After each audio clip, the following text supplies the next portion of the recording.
welcome to the Braxton County Board of Education's Tuesday, August 19th, 2025 regular meeting. I will call this meeting to order. I want to welcome everyone that's joining us. And please join us with the Pledge of Allegiance.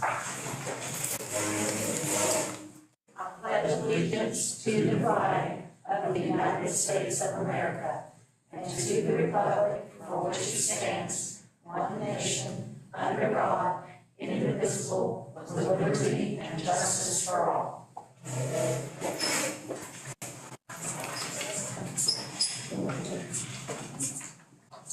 We have no delegations to sign up tonight. No one has signed up, so we'll move right into the continuous school improvement and update presentation. And we are happy to have with us tonight our director, Tracy Kenilworth. Tracy. Thank you very much. Appreciate your time this evening. What we're going to do this evening is go through our annual LSIC training for the board, which will then correspond down then to our schools and to our community. So I'm excited to be here this evening, so thank you. I have Mackenzie's going to click the mouse for me, so if you will, Mackenzie. First thing I want to do is I want to talk, what is LSICs? Now I know you've had this presentation and we do it every year, but let's just revisit that for a moment. What is an LSIC? Well, they're designed to be the voice of the community, okay? And its stakeholders. So when you think of who a stakeholder is, what comes to mind, first of all, of a stakeholder that's attached to a school? So I throw that out. What would you say? What's a stakeholder? Parents. Parents, absolutely. Can you think of another one? Community members, right? Business and industry. So we have a wide variety of stakeholders. And again, the whole idea is to get voice to those entities. LSICs serve an integral role in the governance of our schools and our shared decision making. The LSIC is responsible for addressing some of the complex issues that come up in our school system, and there's a lot of changes, as we know. That includes curriculum, instruction, administration, different changes that happen every year in our school systems. LSICs provide a unique experience and perspective. That outside voice is very important, and to have a perspective from someone who's seeing it maybe just a little bit differently than we see it. And of course, LSICs are designed to draw stakeholders' expertise, because we have a lot of expertise in our community that we want to attract and get their ideas, get their input. The expertise comes to us and they're able to define our weaknesses and maybe point those out where we might not even be seeing a weakness in a certain area, and also to help us celebrate the things that are happening in our schools. Per West Virginia Board Policy 2322, the County Board of Education members, the CBEM, are supposed to be trained in the operation of our local school improvement councils. That's what we're doing this evening. And of course, this training is a statutory requirement, and we will fill that requirement this evening. LSIC membership. So who can be a part of our LSIC membership? Well, the principal, number one, who serves as the ex officio member and does have voting rights. We have 3 teachers that are elected by the faculty senate at the school. We can have 2 service personnel elected by the service personnel employees at the school. One, and of course this is language that came last year, one of whom may be a bus operator. That language is a little bit different. It went from shall to may. So sometimes we have trouble getting bus drivers there because of their routes and their meeting times. It's difficult. So the legislature changed that wording just a little bit. 3 parents, guardians, or custodians of students enrolled in the schools and elected by the parents, guardians, or custodians of the students enrolled at the school in such a manner as may be determined by the principal. And under no circumstances may a parent or a member of the council be employed. So we have to make sure that we are maintaining the utmost credibility when we are selecting our parents. And of course, parents have a 2-year term. We can have 3 at-large members appointed by the principal, and this is where our outside voice becomes real important. They're appointed at least who are residents within the school's attendance area and who represent maybe business and industry. And that is critical when you're looking at making improvements to our school system and getting that outside perspective. Business and industry really have a lot to say, and we really value their input. In the case of vocational technical schools, comprehensive middle schools, and comprehensive high schools, the vocational director or principal, whichever is applicable, shall appoint up to 2 additional members. And the nice thing about it is with the CTE section, they already have local advisory boards, and it's really nice to get some of those people connected to our LSIC because they're already a part of what's going on in the school system at that level. And in the case of a school with students in grade 7 or higher, the student body president or other students in the grade can be elected by the student body. It's a wonderful thing to have student representatives and student voice on the LSIC. If it can be, it's encouraged. If we can get them to do it, it's a wonderful thing. So what meetings are required by the LSIC? Well, the school principal shall arrange for the election of the members before September 15th of each year, and that is upcoming. That's why we're having our training now. No later than October 1st, the principal will convene an organizational meeting in which a chair and 2 members will assist the chair in setting the agenda and recording the minutes of the electoral. The principal will train the members on the role of the governance of the LSIC, including the importance and the value of getting that input from our community members. LSICs must conduct at least 1 stakeholder meeting to discuss issues regarding the school's academic importance. And what's really nice is that the principals will have their data, the organization together collectively will have their data, and they can report on that and ask for input at those meetings.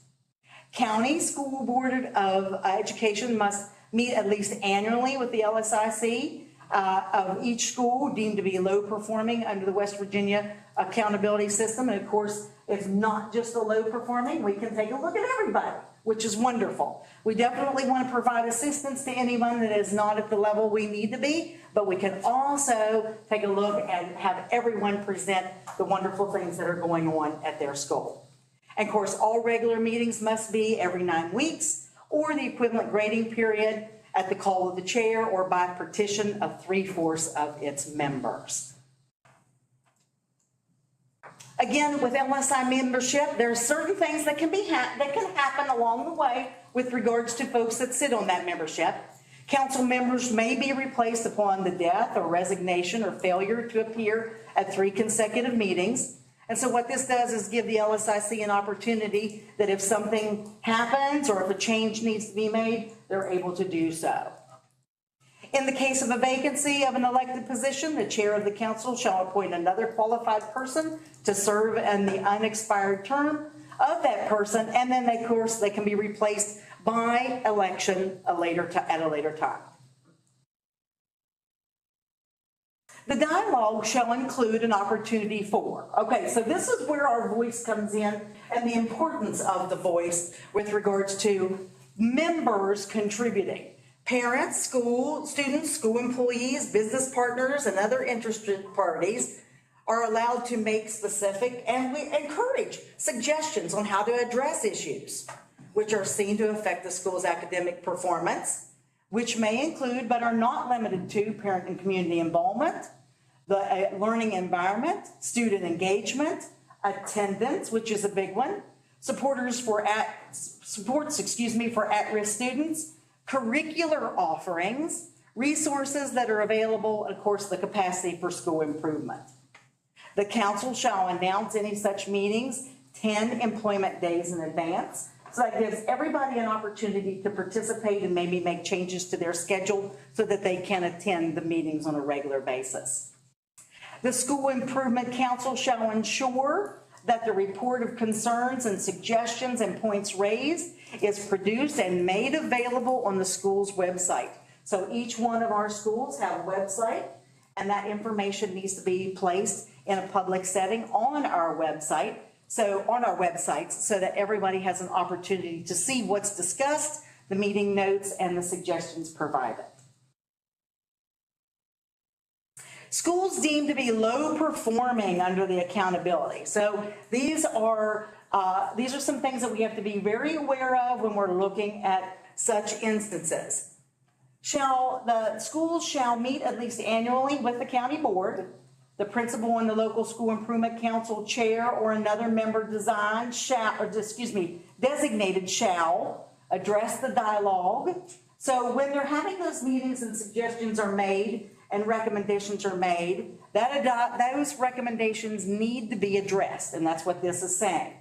This can come from students, parents, school employees, business partners, and all of our other stakeholders, their specific suggestions regarding academic performance. You can see that some of those are highlighted in yellow. They're real important. That the understanding is that when these items come up and when these suggestions are made, that they're made public and also that they're addressed.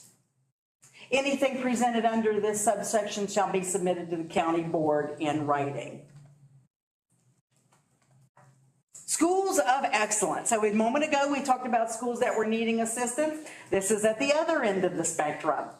Schools of excellence shall be considered for the receipt of School of Excellence Award and competitive grant awards and may receive and expend such grants for the purposes provided. So in essence, we have to follow the guidelines of all the grants that are awarded and issued to us to the letter. Local school improvement councils may propose alternatives to the operation of the school in accordance with, you'll see code 18A-5A-3 of this code, and include a proposal, a request for a waiver and rules of policy of the county board and state board, state superintendent interpretations, and state statutes if necessary. And in any and all matters that may fall within the scope of both the school improvement councils and the school curriculum teams authorized in the same code, as you can see, 18.5A.5 of this code, the school curriculum teams have the jurisdiction. So that's important to know where the governance lies within those state codes. Now, the final changes that were provided in the LSIC overview are still in effect, and no significant changes have come from last year's changes. The state board shall ensure that training in the role of governments and local school improvement councils is provided to principals, county boards is what we're doing today, and other state board determinants appropriate upon employment and every 3 years thereafter. The state board shall also ensure that the document is provided explaining to parents and community leaders their role of the local school improvement councils. And this document shall be made available on the West Virginia Department of Ed's website, and you can see that it's alluded to the code there. Any public charter school established pursuant to the code may also, at its discretion, abide by some of the local school improvement council requirements. In essence, what we are doing is we're making sure that we are abiding by the codes and policies that are presented by the West Virginia legislature and again adopted by the West Virginia State Board. And then our training that we provide to our schools is also at the utmost level that they are following the policies and guidelines that are presented. Okay, the other way. All right, so what I did was, that's a lot of information, and what I wanted to do is give you a little cheat sheet, okay? Because that's a lot of information, a lot of legislative jargon, if you will, code, okay, yes ma'am. And it's really nice just to have it kind of a little summation, okay? So in your handout, you'll see that we have the purpose. We'll have the membership, and it's summed up. The terms, the elections that we talked about, the organizational meeting, the frequency of those meetings, and the transparency. That is really something that the West Virginia Department of Ed and the legislature has really hit on, is the transparency of the suggestions, the recommendations, the meetings, the minutes, to make sure that we're addressing it. We're really taking a good look at what our community members have to say about our school system. And of course, county engagement, the innovation role, and of course, lastly, the West Virginia Department of Ed always provides great supports and lots of information that can be accessed easily from the West Virginia Department of Ed in case we have questions. But this is a good training for us to have, because now what we can do is we can put that training down to the school level and allow them the opportunity to get started on their LSIC membership and training. All right, and I'll open it up for any questions that you may have. We don't have to pass the test. There is no test with this. I said I was I gave you the cheat sheet, yes. I had a question on the county engagement part, annual meeting for low-performing schools. What defines to the public, because I do get that question occasionally, what defines a low-performing school? Is that percentile rank? Is that school digger rankings, or are probation, or? Our numbers, and Laura, you can help me with this, our numbers are based on our annual testing results, correct? So School Digger has nothing to do Yes. with that. But I believe it's the bottom 12%. Is that a dumb question? It's not. Not at all. It's not, and we love looking at School Digger. It does provide a lot of data, and we get excited every year to look at it, but it doesn't determine who is on that list. I believe it's the bottom 12% of the state. Bottom 12. And I'm glad you said that, because as we roll into the next presentation, we are going to talk about data, and we might have some school digger information on there. We do. Talk about it. So, yeah, it's a great question. Information. Yeah, I mean, it's a great question, it is. And they pull their data from the state's They do. information. Yeah. So bottom 12%. It's either the bottom 12 or 10%, but. Thank you. Yes, thank you, we appreciate you. So some of this data you have seen before, and some of it is updated because the state has released our GSA results. Yes, I know. We're switching. So we're going to talk about discipline, we're going to talk about attendance, and then we're going to talk about academics. So discipline, and I compared 23-24 to 24-25. So in 23-24, we had 1,411 referrals, and in 24-25, 713. So almost, half? And then the one thing that we really took notice of was our level 3 and 4, and we were a decrease of over 30% with our level 3 and 4 across the county this school year. I think a lot of that is attributed to, we have our learning center for one, and then we had a bullying training that occurred at the middle school that I think also helped.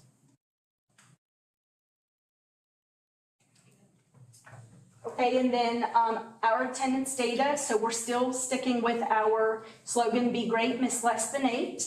So each school is represented, and I went clear back to 22-23. And then I'm going to just read our county there. So in 22-23, our county was at 26% chronically absent, in 23-24, 21%, and then 24-25, we were at 18% chronically absent. So the state recommends between a 2 and a 3% decrease each year. That is the recommended decrease in chronic absenteeism.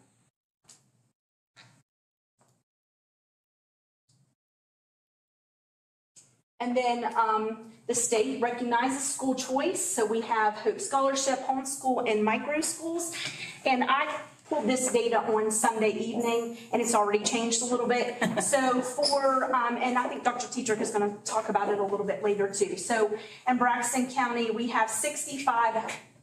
have 65 active Hope Scholarships, but now it's 63 students.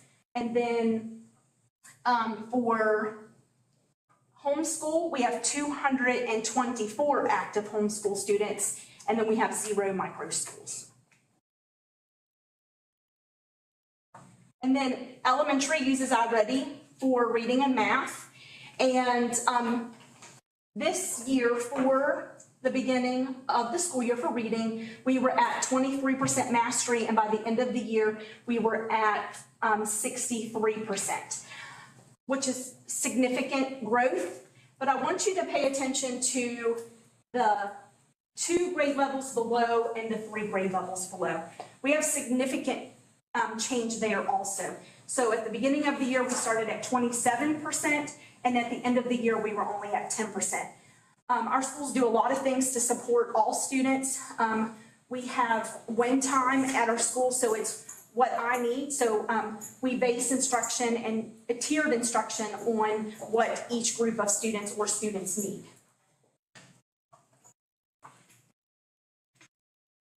And then for math, at the beginning of the year, we were 12% proficient, and at the end of the year, we were at 62. So we were 63 for reading and 62 for math. This is the first time we've ever been that close between subjects. Usually we're really high in reading and 10% we're lower in math, but we are really closing the gap between reading and math and trying to make each subject just as important and provide instruction and supports in both areas. And it is the first time we've been that close in each of the subjects.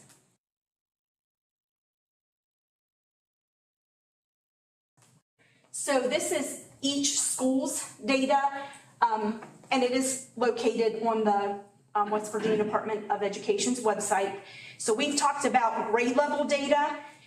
This time we're going to talk about the school level data. So if you notice, there isn't a 3rd grade. So we have 4th grade here at the bottom and 5th grade, but there's no 3rd grade. And it's because that cell size, that class had less than 10 students. So they do not provide that data just to protect our subgroups. So that's why you only see the 4th and 5th grade scores. So 4th grade for math, they were at 50%, and for reading, they were at 45%, and for 5th grade math, we were at 28%, and reading 47%, and 5th grade takes the science assessment, and they were 14% there.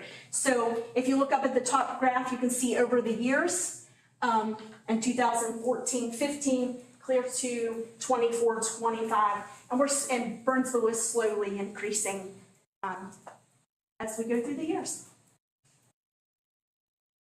So for Davis Elementary School, in 3rd grade, they were 44% mastery in, that one would be math, and reading 38%. In 4th grade, reading was 39%, math at 48%, I'm sorry, reading at 48%. In 5th grade, math was 43%, reading was 35%, and science was 35%. And as you see in 23-24, they were at 31% for all of them, and they have increased in each of the subjects also. Flatwoods Elementary School, very proud of them. They've really worked hard to get off that list of school improvement. So for 3rd grade, their math was 50%, and reading was 57%. 4th grade math was 23%, reading 38%. 5th grade math was 29%, reading was 29%, and science was 24%. And as you can see, from 23-24, science went from 8% to 24%.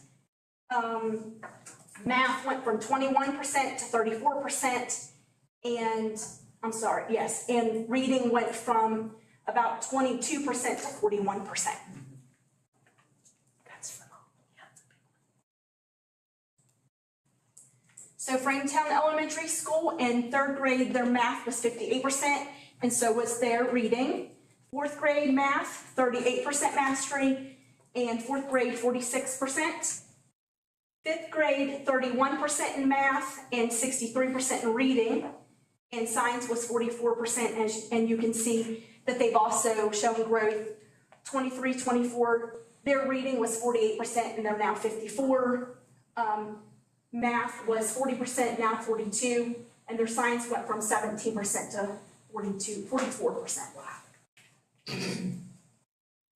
And then Little Birch, so here you only see 3rd grade and 4th grade. their fifth grade class didn't have enough students to include their scores. So for math in third grade, 50%, reading was 42%, fourth grade, math was 50% and reading 57%.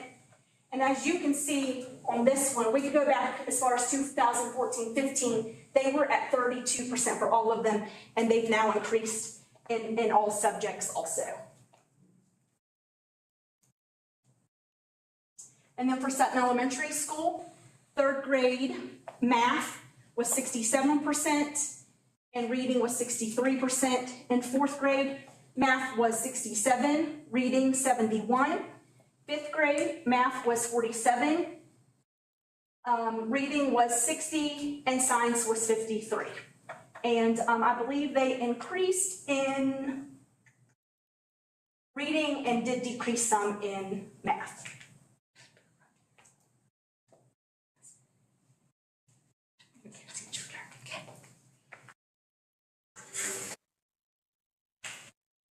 Now we have the middle school. So for the sixth grade, they had 23% proficiency in math and 39% in English. Seventh grade was 16% in math, 32% in English. In eighth grade, you have 29% in math, 35% in English, and 24% in science. And you can see on the graph, English increased and science increased, and the math decreased by 3 from last year. Then we have our high school. Of course, they only test the juniors. Math is at 15%, reading is at 51%, and science is at 26%. From last year, English went down by 3%, science went down by 1, and math went down by 6. But on the other, nope, we're on countywide. Do you want to do county? Okay. So countywide, all of our schools, third grade, math was 56 and English was 52, and our third grade scores skyrocketed compared to last year, and the state actually saw a decrease in our math and their math statewide, whereas we saw a huge increase third grade. Fourth grade math is 45 overall, English is at 51. Fifth grade, you add in that science, so math you have 35, English 44, science at 31. Sixth grade is 23 in math, 39 in English. Seventh grade is 16 in math, 32 in English. And then eighth grade, you have 29 in math, 35 in English, and 24 in science. And then 11th grade, you have 15 in math, 51 in English, and 26 in science. And then you can see our countywide up top, our English has increased, math actually stayed the same, and science increased by 1. And here's our high school SAT scores. So at top, I compared last year's juniors. This would be their 9th grade year, 10th grade year, fall of their junior year, and then the spring SAT school day. So in English, when they were freshmen, they had a 421 average. Sophomores, they had a 439 average. Fall of their junior year, they had a 451 average. And then same year, but in the spring, they increased to a 472. And then in math, as freshmen, they had a 406 average. Sophomores, a 396 average. Fall of their junior year, they got back up to 413. And then at the spring of their junior year, they went to a 426.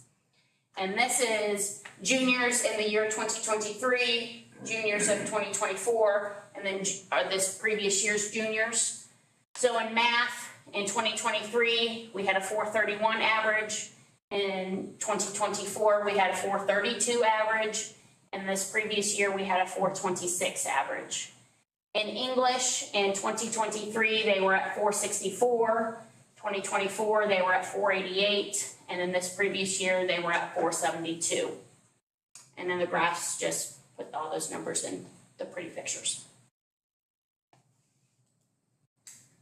Other side of high school is the NOCTI. So this is all of our CTE completers take the NOCTI. They will take a pre-test in November, and then their post-test is usually in April. On the graph, the green is their fall test, blue is their spring test. All clusters saw an increase except for one, which was plant systems. And we're hoping now that we have a steady all-year teacher that will change and we'll see an increase in everything. And then this is the percentage of students that met each benchmark. This previous year was the lowest number of CTE completers that we had. There were only 99, but with those 99 students, 62% of them met the workforce entry score. 62.5% beat the state average score. Almost 70% beat the national average score. 14.7% met the governor's workforce, and 35% of our students received college credit. And now we have School Digger. So on the left are all the school rankings. Sutton is 45th, Braxton is 152, Little Birch is 173, the high school is 65, Davis is 244, Burnsville is 274, Flatwoods is 278, and the middle school is 128. So in this chart, I listed where they were the 2023-24 school year, and then this previous school year, and then you'll see the change. So Burnsville increased 7 spots, Davis increased 59 spots, Flatwoods went up 81 spots, Frametown went up 70 spots, Little Birch went up 137 spots. Sutton lost 23 spots. The middle school went down 8 spots. High school lost 33. And the district overall, we were ranked 41 out of our 55 counties, and we're now 30th. And then on the right-hand side, the chart is the district overall, and you can see from 2017 to now, this is the highest we have ranked. Any questions?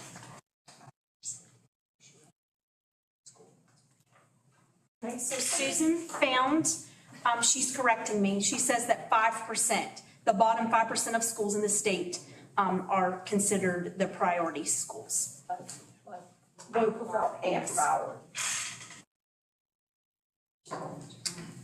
There's more than one criteria on getting in the improvements. It is. They look at attendance, they look at discipline, they also look at test scores. Right. But I'm very hopeful that Flatwoods gets off that list. They're really working hard. Declining enrollment is a big issue. Well, I know when Ken and I were elected in 2020, we had 2 schools of improvement. That was Little Birch and Burnsville. So I have to look at the improvement that we've made over the years. So everybody working hard and toward accomplishing their goals. Thank you. It's a team effort. But to rank 30th, I mean, I'm very proud of that countywide. Great. If we get back to doing an assessment 1 through 12 every year, we would see more improvement there. The high school doesn't really have enough tests. The 3rd grade national exam that's really designed to determine college readiness is not an appropriate test. And neither is the ACT, because it tries to measure the same thing, but somehow we've gotten into that rut. That's it's a method to use, but it's really not the most appropriate, I think. We used to have tests at each grade level, and we could compare students to how they did across the nation on standardized performance tests. Because we're really measuring something besides basic skills. We're doing a lot of testing that is related to intelligence quotients as opposed to acquisition what our curriculum calls for. That's just my comment. Very astute. That's all I'll say. Any other questions or comments? We just have to keep the faith and keep moving on. Keep working and keep this positive culture going. Working hard. Well, thank you, ladies, for that wonderful report. We, on the reverse, it could have been downward instead of upward. But we're on the move and positive gains. I expect that all the schools will be here to give their own breakdown and reasons for improvement and that sort of thing. So it'll be a little bit more encouraging for them this year to make those reports and see the truth unfold. And it'll be a better truth. Well, thank you, Flora and Mackenzie and Tracy. Yes, thank you. Susan, you're hiding back there. You're being so quiet this evening. She's not quiet. I wanted to be the clever, but they wouldn't have left. Well, we're just going to have to take care of that. Well, thank you. I know you all have worked really hard. Thank you for coming again. All right, if there's nothing else, then we'll move, in that regard, we'll move to consent agenda items. We have the approval of the minutes of August 5th, the treasurer's report, and payment of bills.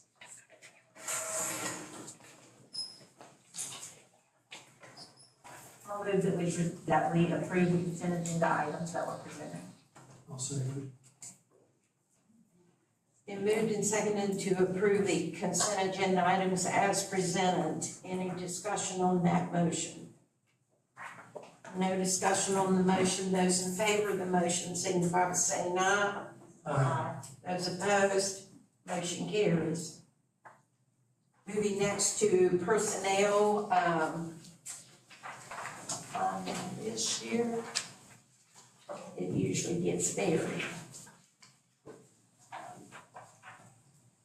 Updated personnel, professional service recommendations. We have a resignation from Lisa Legg, resigns her position as Head Start Family Services Provider. We have the recommended employment of Justin Knight, 6th grade social studies teacher at Braxton County Middle School. Madeline Tusing Knight, English teacher, Braxton County Middle School. Joyce Floyd, kindergarten teacher, Flatwoods. Brittany Bowles, 3rd grade teacher, Sutton Elementary. Rebecca Oates, special education gifted teacher, Sutton Elementary. Emily White, special education teacher, Frametown. We have Marie Armentrout, Jessica White, Natalie Rhodes, Cassandra Denuzzo, substitute teachers, all locations. We have Taylor High, music teacher, band director, Braxton County High School, and Taylor's with us tonight, and welcome, Taylor. Thank you so much for having me. Look forward to some good music on the field. I'm very excited for this opportunity. We appreciate your being here. Moving next to the service recommendations, employment, Emerald Counts, substitute custodian, and Joshua Knight, all locations. Extracurricular recommendations, resignations from Ethan Gibson, esports coach, Stephen Boggs, summer painter custodian, Brittany Conley, a technology contact for Flatwoods.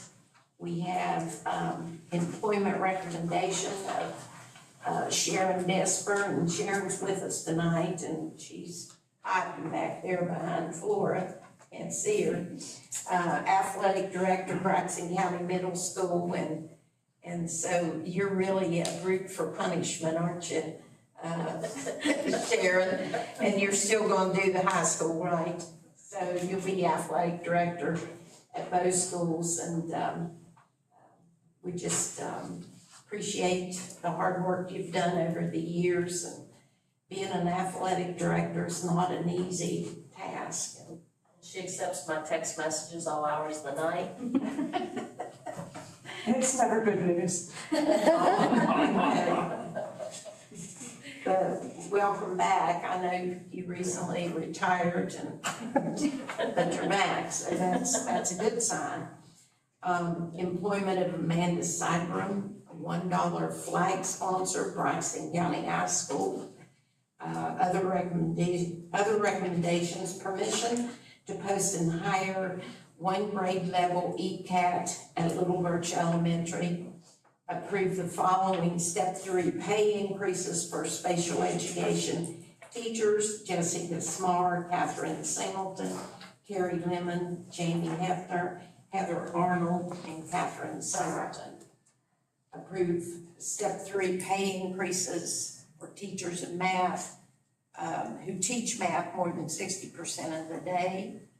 And that would be Jessica Vandernick, Faith Harper, Sue Kearns, Zach Lyons, Christy Skidmore, Charity Dean. And approving the following supervisory aid contracts: Victoria Allen, Nicole Brooks, Emily Oates, Cindy Stewart, Sherry Williams, Teresa Brown, Valonda Shaver, Breanne Baldrick, Michelle Campbell. And approve the following volunteer for Braxton County Schools: Ethan Gibson. Approve the continued employment of the following substitute administrators, professional personnel for the 25-26 school year: Denver Drake, Sandy Post. And approve the continued employment of the following long-term substitute professional personnel. You want me to read all those names? Might as well. I was gonna say she's got to, Liz, I mean, it's public. Nerves, awards. Might as well. Now, Ford, Sterling Dean, Brittany Bowles, Donna Boer, Michael Brady, Irma Linda Brooks, Tammy Brown, Sandra Burgett, Randall Butcher, Deborah Carroll, Deborah Klein, Brittany Connolly, Thomas Crutchfield, Sion Deal, Sharon Desper, Deborah Dosser, Denver Drake, Haley Drake, John David Drake, Joyce Floyd, Brenda Gibson, Brooklyn Poole, Nathaniel Hall, Leah Herndon, Michael Jackson, Alita Gerald, Sheba Kendi, Victor McClure, Cynthia Miller, Kimberly Moore, Rebecca Oates, Daisy Peterson, Mahala Petrulak, Jennifer Rhodes, Madison Rollison, John J.B. Schiefer. I know him as J.B. I don't, John, that's kind of, always just heard him as J.B. Brenda Shinaberry, Catherine Singleton, Kirsten Smith, Beth Snodgrass, Margaret Squires, Mackenzie Steele, Bailey Stewart, Corey Stout, Emily Toller, Madeline Knight, Christopher White, Jacob Yanero, Lisa Legg, Carol Young, Lisa Vaughn, and approve the continued employment of the following short-term substitute professional personnel: Seth Arnold, Wesley Carpenter, Hunter Drake, Madison Herron, Kristen Hoover, Amy Jamison, Heather Jones, Nicholas Long, Kayla Montgomery, Katie Perry Lockhart, Cammie Roberts, Patty Salisbury, Taylor Spencer, Linda Stout, and Tyler Toller. Approve the continued employment of the following restricted substitute professional personnel: Brittany Blake, Adam Dobbins, Gary Harper, Stevie Shingler, and Emily Toller. The continued employment of the following substitute nurses: Tiffany Berry and Tabitha Stats. Approve the continued employment of the following service substitute personnel: Tim Simons, Chuck Smith, Iris Fowler, Treva Simons, Robert Woodling, Megan Kiesling, Donna Sears, Emmy Mays, Keith Hardesty, Steve Boggs, Dave McWayne, Brian Nottingham, Charles McCumbers, Jeffrey Skidmore, Darren Heyer, Lisa Rayford, Andrea McCourt, Zachary Harrison, Amanda Dorsey, Lisa Lay, Amelia Cullip, Ashley Williams, Allison Gibbon Nettles, Mary Jenkins, Tiffany Burrows, Jessica Welch, Michelle Johnson, Carly Cornwell, Jessica White, Gracie McCoy, Jackie Greenleaf, Anita Miller, Donna Morris, Lori Pritt, Lisa Griffel, Nicole Gerald, Cindy Robinson, Carolyn Lewis, Juliana Thomas, Harry Harper. And I noticed a lot of those names go way back under Dr. Sewell's superintendency. So they're back, and that's, good to come back to substitutes always. We can always use good, Means he hired some good ones, doesn't it? good substitutes, great. And to Shauna Chapman, did I correct? Seeks to be absent from her position as teacher at Braxton County Middle School beginning August 13th and continuing until September 4th, 2025, using sick leave. And that is your updated personnel, professional service recommendations, volunteers and coaches, and the whole nine yards. You read them all? Yeah. Entertain a motion. I'll make a motion that we accept this updated personnel. I'll second. Been moved and seconded to approve the, and accept the updated personnel, professional service, recommendations, employment, and resignations as presented. Any discussion on the motion? No discussion on the motion. Those in favor signify by saying aye. Aye. Those opposed, motion carries. Now moving next to superintendent updates. Yes, I do have several. I would like to start by saying, Taylor, I am thrilled to have someone, an alumni back here, who's going to build our program. Look forward to it. Band shaped my life. I was a trumpet player, and so it's my thing. Yes. And so I am very excited about it. We are all excited. I'm So- ecstatic. This is my dream job, so I'm happy to be here. We're glad to have you. And Sharon Desper, you are a glutton for punishment, and I do appreciate you too. Is there anything you all want to say during my remarks? Are you feel okay? I just want to say thank you so much for giving me this opportunity, and this is something I've been praying for a really long time and hoping for a really long time, and I'm so excited to get in there and start this journey with these kids and with this community that I've grown up and loved so much, and build this band program back up to what I know it can and should be. Well, you had an outpouring of community support, I will tell you that. That's good. We always love to see our kids come back. See you doing well. We know we did our job way back then. Yes, you did. Welcome again. Thank you so much. So I would like to talk to you, just to do a follow-up with, Flora and Mackenzie, they stole my thunder. And so I know that you all passed, everything I passed out, you probably think we coordinated, but we did not. But I'm just so excited about some of the things that I see happening in our school system. I am so very proud of our elementary schools and the hard work that they're doing and those students. And I've been around to the schools and talked to the students, and they're proud of what they've done and what they've accomplished. But one of the things I thought was interesting on what I passed out was statewide district performance, and it shows from 2017 to 2025. And you can see we are much higher now than what we have been in many years. And, so in 2021, as you see on the graph, I want to put some numbers with that. Out of 55 school districts in 2021, Braxton County was ranked 48th. 48th. The year before, 47th. The year after, 46th. And 44 before I got here. And then when I got here, we bumped it to 41. We made all of our staff changes when I told the board, I'm carrying the weight of the world on my shoulders right now because I'm making these changes, and I pray that I am making the right changes to move us forward. And something worked because we got bumped to 30th.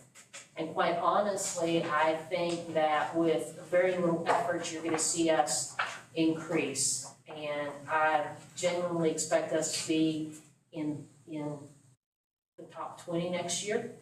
And in the next couple of years, I see us in the top 10. So we're gonna keep moving. I know that we have a great process in place. I know that we've got excellent teachers, we have excellent principals, we have excellent support staff, we've got excellent directors here at this board office. And they're doing a very good job. Everybody knows that we care about each other, and we're their cheerleaders, and we're gonna provide them the supports. This board always provides the supports of anything that we ask to support our schools, and that makes a difference. Some of the things that I think is important to really talk about, I really want to brag on Little Birch Elementary. Little Birch Elementary in 2024, they were ranked, when I first got here, they were ranked 310th out of 368. And as they mentioned, now they've moved all the way up to 173 out of 355. That's phenomenal to see that type of movement. And before I got here, and I've heard President Post speak many times, they had multiple split grades, did they not, President Post?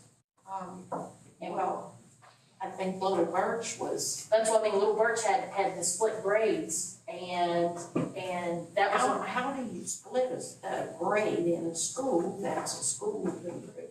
Well, It's unbelievable. well, I heard you loud and clear, and when I got here, we got it all figured out, and we didn't have the split grades. We've managed it, Right. and you can see the growth. We've managed it, and I'm not gonna take all the credit for it. I beat Melissa up all the time, but Melissa's absolutely a guru when it comes to looking at numbers in the classroom, keeping us in formula, managing. She's got it down, and we're able to manage and balance our budgets and keep the funding flowing. And I think we've made some really smart decisions with our special education population and how we're providing those supports. We are, we're moving ahead. And like I said, the decisions we make are not always the most popular decisions, and people don't always understand why we've had to make some of the decisions that we've made. But we can't continue to operate on the bottom. And so that's why we're on the move, and you can see some of the decisions we made were the right decisions because we're moving. I will also say I'm extremely proud of Flatwoods Elementary. When I got here, School Digger had them ranked dead last in the state. 368. So last year, they moved to the 368, then they were, for some reason, it showed it at 359, so they moved up from 368 to 359, and so from 359, they've moved all the way to 278. Now they're moving, and they led the county this year with attendance. They had great attendance for the staff, great attendance for the students, great community engagement. I mean, that school has completely turned around. And, the leadership of Meredith Hoover has really been phenomenal in that school. And Jessica Pearson Friend for Little Birch, I really have to commend those two ladies and their staff. You can see that, Josh held his own at Davis, and he made improvements. He moved from 303 to 244. So I was quite proud of that because they were really sliding, and they've been sliding for the past few years. And I really took Josh to task. I told him, I said, I hired you, and I expect you to perform. And he did rise to the occasion. His staff supports him, they support the students, and we clearly saw that on the opening day when they did all their competitions, and Davis beat everyone on everything, so they've got a lot of school spirit and they're on the move, so they're doing good things. Burnsville, they moved from 281 to 274. Not the amount of growth that I would like to see, but it was growth. So I've got to commend them for that. Sutton, they had a change in leadership. Our new principal, Anita Lambert's doing a fantastic job. She had big shoes to fill with Flora Cox leaving, but she's done an excellent job with them. And although they did drop some in the rankings, they did exceptionally well. They performed better than any school in the county. And Claudette Reynolds had 100% mastery in mathematics. That's probably the only one that's occurred in the entire state. That means 100% of her kids achieved mastery. Actually, I think they all achieved above mastery, except for maybe a couple, two. So extremely well. So one of the things that happens in Frametown, that's another one that's on the move. I'll have to say, Brittany Ramsey, our principal, she's very competitive, and she wants to be up there. She wants to see her students do well, and so she bumped from from 222 last year to 152 this year. Those are pretty big gains. So I just want to highlight. I know these ladies pointed it out, but I wanted to highlight those are really big gains to move that much in a year. So I'm proud of them. I wanted to talk about it. I wanted to point out where we were in 2021 from 48th to now 30th. And next year, I'm going to be here singing another song, and it's going to be good. Does anyone have any questions about that? And we may dance on the table. I'm going to dance on that table. I might actually turn the camera off first. Any questions about that? I'm proud of them. Proud of them. And we have targets, and listen, we're doing the right thing. One of the other things I'm very proud of, so one of the things that Braxton County, in my opinion, has been lacking is their own virtual school. So tonight I'd like to announce that I'll have to talk about the leadership of Flora Cox and Kenzie and Tracy. They jumped into action. I explained to them that I had created a virtual school, several years ago, and it was pretty successful. And I said, really like to have something. They jumped into action, and we now have a Braxton County Virtual School Academy. So with this academy, it will be at no cost to families. Students in grades K through 5 who are not currently enrolled in Braxton County schools are able to attend. And secondary students, grades 6 through 12, who are not currently enrolled in Braxton County schools, they also are eligible to attend. So any of your homeschool kids, and your kids on Hope Scholarship, or any of those, if they want to come back into the public school system, but they do not want to sit in a classroom, they can literally do it from home. And the great thing about it is we have live instructors who will be delivering the instruction to these students. If the student has an IEP, that teacher is involved in the IEP meeting. So they will help with homework, they will provide the tutoring. And if a student is a structured school day, and if a student for some reason cannot attend on a certain day, it is recorded and they can pick up and they can do the work from the recording. Braxton County Schools, we are picking up the cost of this platform for the students. It will be of zero cost to the families. And any family that wants to come in and enroll in this and they do not have a computer, we will also provide them with a computer for their classroom instruction. So it's a win-win for our students in Braxton County Schools. And I hope people take advantage of it.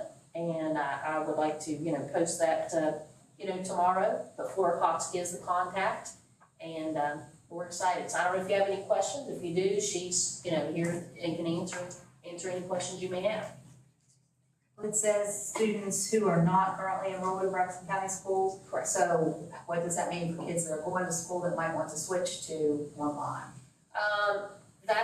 This is not the platform that we would switch. If there is a student that wants to switch to online, you know, we will have conversations with Flora Cox. She will talk to the families. So the goal is always that we attend in person. Right. But there are, situations where that just isn't possible. So, definitely we'll have conversations and determine what's best for that student. It'll be a case-by-case situation. So I'm not saying that if you attend one of our schools in person now that you are not eligible for this. What I'm gonna say is it will be a case-by-case situation. And we have open enrollment until September 5th. So, and I gave the information which they can contact Flora Cox by phone or by email, and she can get the students enrolled. We learned during COVID that virtual schools are not as effective as in person, but they are effective for some kids. I personally can't do that, but other kids can. If they can do that, it's probably better than a lot of what they're getting. Yeah, I agree, it's not for everyone, but I will tell you honestly, I can sit down, I don't care what virtual program it is, I promise you I can go through it and do well. I do exceptionally well in online schools. Some can't, but I'm one of those that can, and, you know, I don't know, so it will be a great alternative for some students. Any Good questions option. about that? Okay, so one of the things that prompted me to look at this, again, this is not anything new to me, I've done it before, but getting it established here, I think is phenomenal to get established and roll out. But we have 63, as Flora said, active Hope Scholarship recipients. We have 224 active homeschool students. Right now, we have 9 students who have intentions of going to homeschool. We have 7 with intentions of going to Hope. We have 25 students returning from homeschool. We have 2 returning from Hope. And we have 3 students in elementary school who have already signed up for our virtual school academy. So I know the board always wants to know that. I will tell you that Flora keeps her records. Within 2 minutes, she can give me information. So anytime you all want updates on that, I'm happy to give those. I'm happy to see that tide turning just a little. Yeah. It's amazing, you're saying you have 25 returning? Yes, yes. That's significant. Well, I hope that some of the other homeschool families that maybe, realize that it's maybe a bigger job than they wanted, or it's more difficult or more challenging, and they still want their children to stay at home, that they take advantage of this. And they have time. So as long as they do it by September the 5th, we will accept them and work with them and support them. And this is a very highly rated program. Proximity Learning is the program, and they do have live teachers, and they're very, very good teachers. And different school systems throughout the state use Proximity Learning. And superintendents, they all give it rave reviews. So it's not watered down, it's a very, it's a good program. So, and it's not like your typical sit down and read your content online and answer questions. It's literally live instruction from the teacher. So that makes a little bit of difference. Sure does. Our test scores and our recognition for what the schools are doing makes us a competitive agency when it comes to school choice. We've got the best choice. Other schools, it shows that the scores from every school, parents can send their kid, no matter where they'll go, they'll be getting a good school. And we have, I will be releasing in the next couple of weeks more information on our sports complex. I met with the architects again last week. Everything's coming together. I have my totals together. So feel pretty good about things. I will have a booklet ready to pass out. I will have trifolds. We will have a promotion on Facebook. And, I am proofing a flyover right now, which is a longer flyover of the stadium, going behind the bleachers, going through the workout room and going out so that people can see it. So I will have all of that. And then for each of our donors, we will send out a thank you card, personally to each donor. And so I will send that around you all, let you look at it, and, and once you proof it, if you see anything you'd like to have changed, let me know. If you don't, I will move forward, and we plan to put the donor's name and the dollar amount that they donated. So I think that will be a good touch. And if I can get each of the board members' signatures, because I know, then we will include the signatures on the cards. Okay? Great.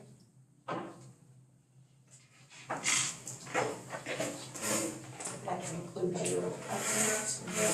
It does, I know it was long-winded, but You want me to pass that through now, or just do it after? it is.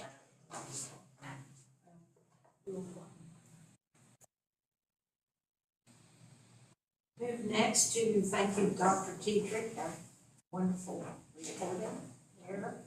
You have been busy doing your stuff, so how you do it. A lot of midnight, burning the midnight oil. Okay, we'll move next to new business approval of the school safety plans and reunification site MOUs. And do you need an executive session Yes, For that, yeah. yeah, and that should be West Virginia Code 6-9A, not 9-9A, but 6-9A. Okay, 69A 4B7. Yeah, this is an annual update, just as we did last year. It does require executive session. Okay. I'll entertain a motion to enter into executive session to discuss our annual school safety plans under 69A 4B 7 and 8. Just for clarity, could you tell us why we need the executive sessions? Well, A lot of people don't understand that Right. we can't reveal what the plans are. Right, there's, Concerning safety. right, there's sensitive information contained in these plans, and for instance, if you had somebody would be planning, God forbid, an attack on a school from outside, and they know how we're gonna respond, and they know where our students are gonna go to be safe, that could make them targets. So these are really things that need to be confidential as much as possible. Very sensitive information. Yes. Thank you.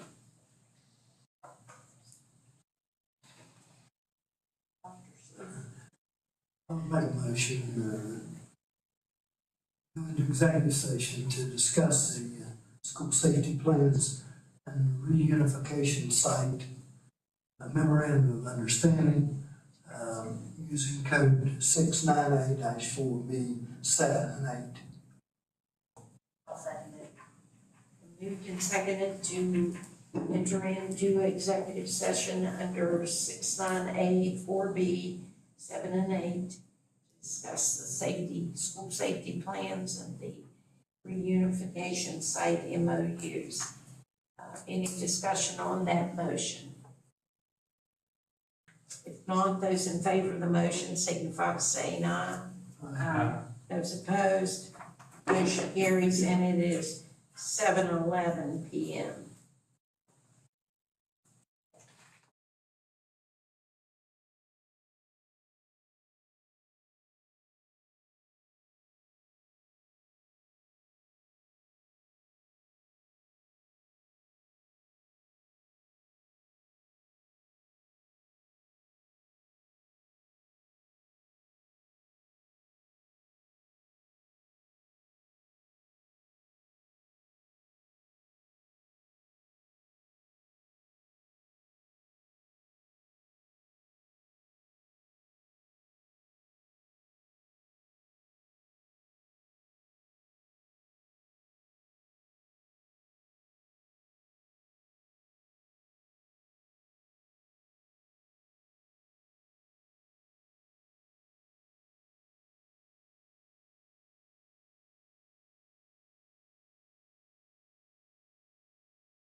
Welcome back to the Braxton County Board of Education. It is 8:06 PM and the board is moving back into regular session out of an executive session. No decisions were made in executive session. Move next to the approval of the school safety plans and reunification site MOUs.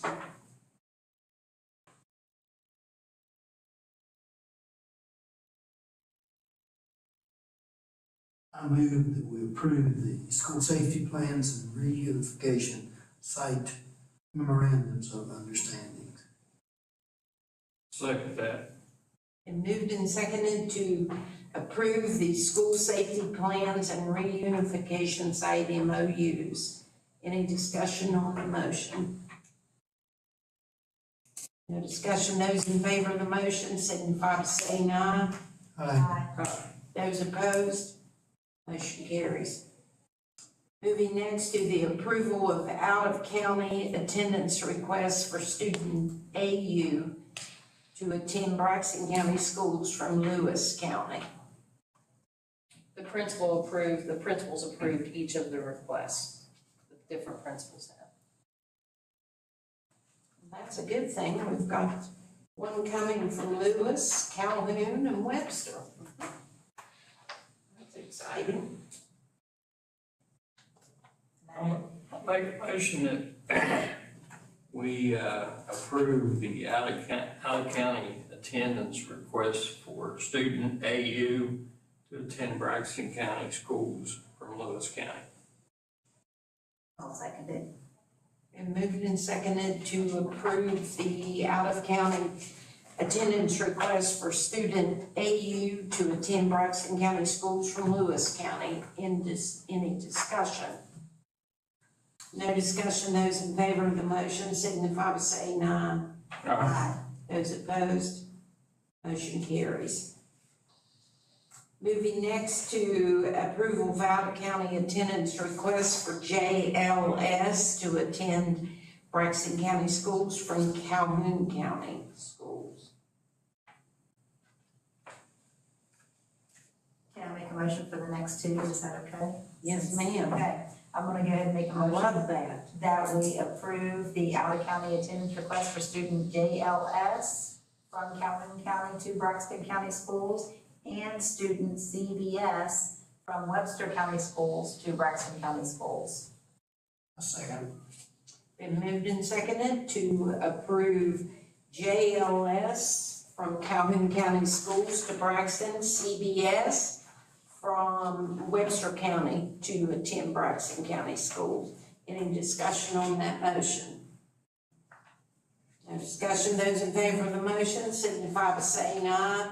Aye. Those opposed, motion carries. Moving next to the approval of the memorandum of understanding for shared technology services with the Webster County Board of Education. Yes, that's something we're currently doing. It seems to be working well.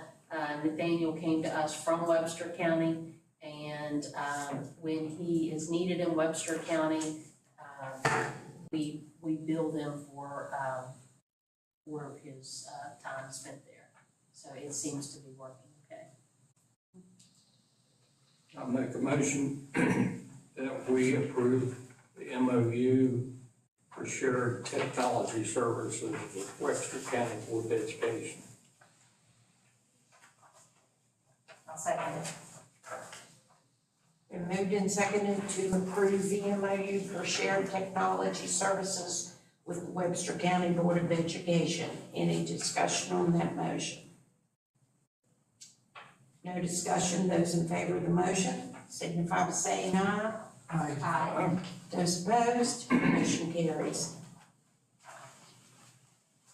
Moving next to the repeal of policy 1003, out of district and out of county registration of students. That's because it was replaced by a later policy 4114 resident, non-resident transfers. This was never repealed and it's not compliant with current law. I move that policy 1003, out of district, out of county registration students be repealed. Second that motion. And moved and seconded to repeal policy 1003, out of district integration of students. Any discussion on that motion? No discussion. Those in favor of the motion signify by saying aye. Aye. Those opposed, motion carries. Okay, moving to all these first readings and second readings and third and final readings, we've got G and H. Those are first readings with possible action to second reading.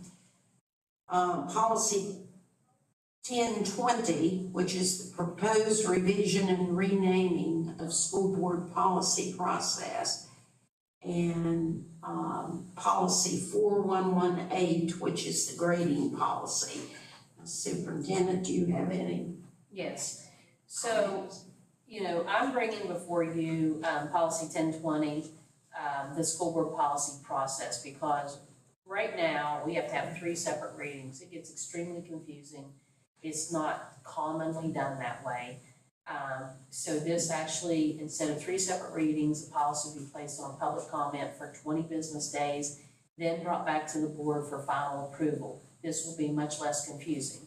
It will allow the board to lengthen the comment period if it so desires. So if it's something that it seems like it has a public interest, then this board can say, well, we will lengthen this comment period. It gives you full flexibility to do that.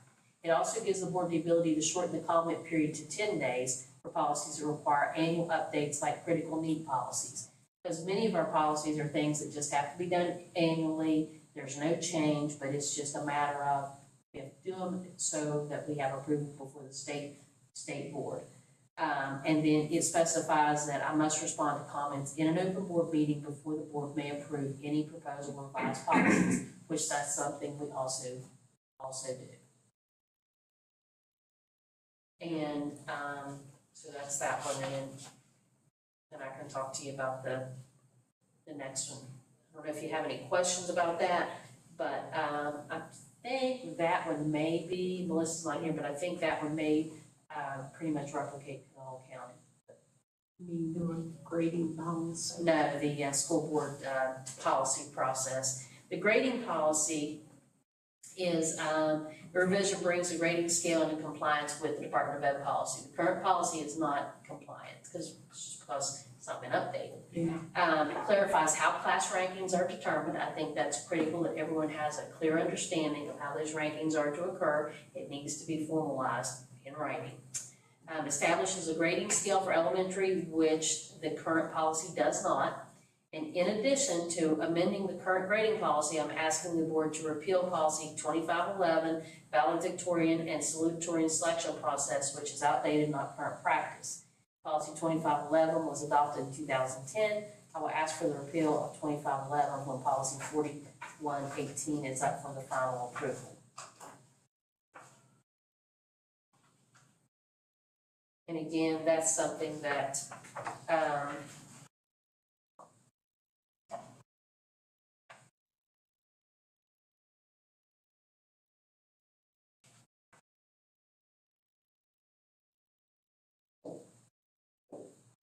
when the public weighs in, see what how the public feels about it.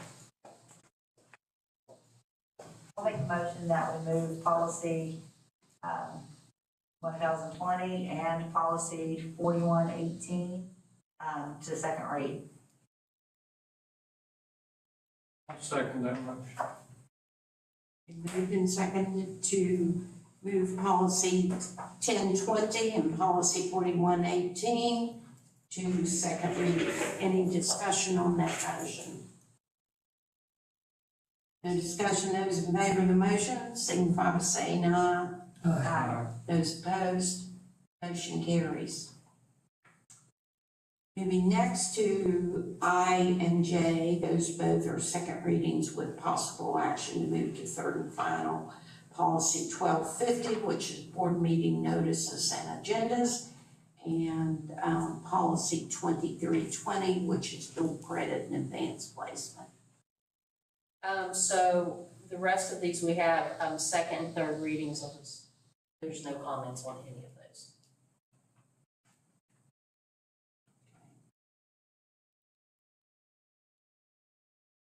entertain a motion.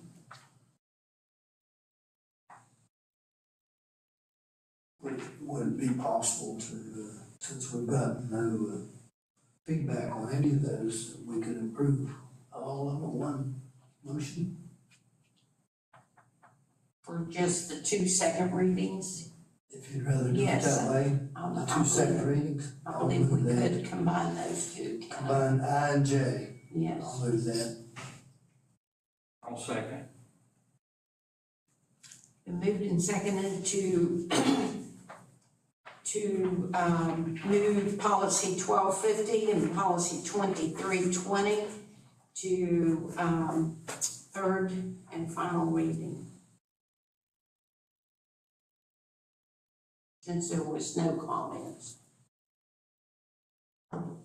Any discussion on the motion? No discussion, those in favor of the motion signify by saying aye. Aye. Those opposed, motion carries. And we have 5 third and final readings. You've got K, L, M, N, and O.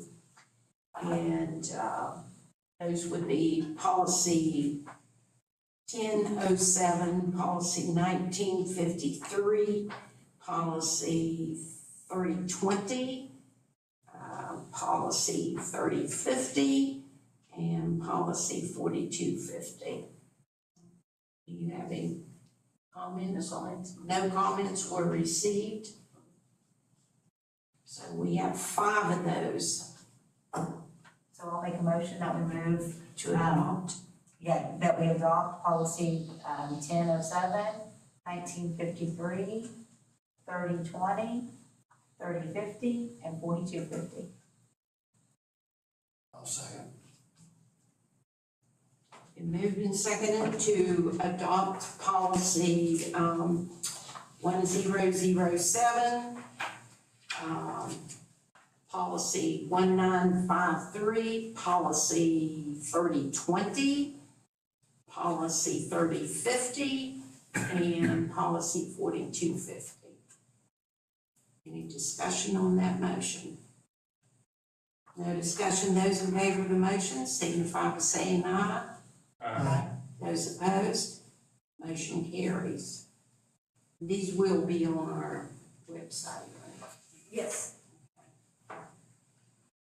All right, that concludes the possible action tonight on all of these policies. Melissa, you've been really busy, haven't you? Yeah. We'll move next then to board member remarks. Please.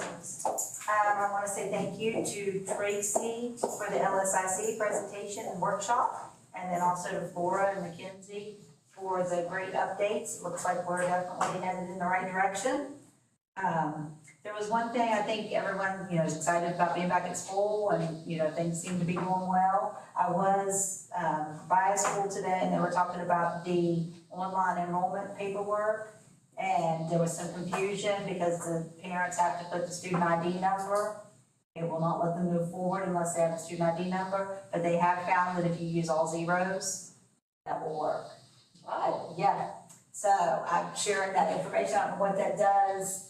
It may have to be updated, but for like the preschool and, kindergarten that don't know their numbers, that's where they're seeing the issues. And then also there was a section for parents, and it had like the mother and father separate, which, most people can fill that in, but there are people that, they couldn't fill in both sections. So if it's, the child lives with the mother and they can't fill in father information, they could put the mother information in both sections, because it will not let them go on unless the sections are completed. So, but they did, find that as one of the solutions also. So don't know what that means down the road, but, for them to be able to complete the paperwork online, they were finding, different little tricks and tips, and so that was a couple of the solutions that I heard. So, yeah. So if those are wrong, we'll need to get that information out there. Yeah. So, yeah, but I think things are going along well, and everybody seems to be happy to get back into the swing of things. Well, thank you, Lisa and Larry. When we came to the high school gym last week, I thought that that was a great morning. All the teachers were there and principals, and you could tell everybody was just excited to be back to school and get things moving again. And it seemed to me like there was a lot of fun had from the games that we were playing, that it was competitive between all the schools. So I was happy to be a part of it. Thank you. Larry? I would agree with Larry and also with Lisa. We do have a good start to school, and there was a banner day last week, first day of school. Tonight, we have gotten some good information to go along with a good start to school, and that we have some things to applaud from the results from last year. And this year will even be better.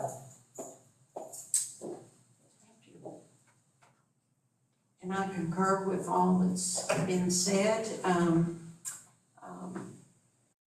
think we're going to have we've had amazing, awesome, and now we're gonna have an ambitious year, which is gonna require us to do a little bit more, because when you are ambitious, you always want to stay ahead of the game. So, congratulations to our school system again for the 30th ranking, and we're on the move, and we have such a wonderful, positive culture. And, after seeing Kenneth Seal's picture on social media, all bandaged and taped up, I was kind of glad that I had a meeting that I had to go to. Oh, you missed the fun. It looked like you all had a blast out there, and I'm like, well, gee, it looks like I missed a lot of fun. And, but anyway, I also want to wish Miss Lisa over here a big happy 29th birthday. Thank you. Anybody watching tonight, you want to send her a happy birthday on social media, I'm sure she'd appreciate it. She's still young enough that she doesn't mind birthdays. They're coming pretty fast though, I say. So, anyway, if there's nothing else to come, I guess we have concluded our agenda, and I will declare this meeting adjourned. It is 8:24 p.m.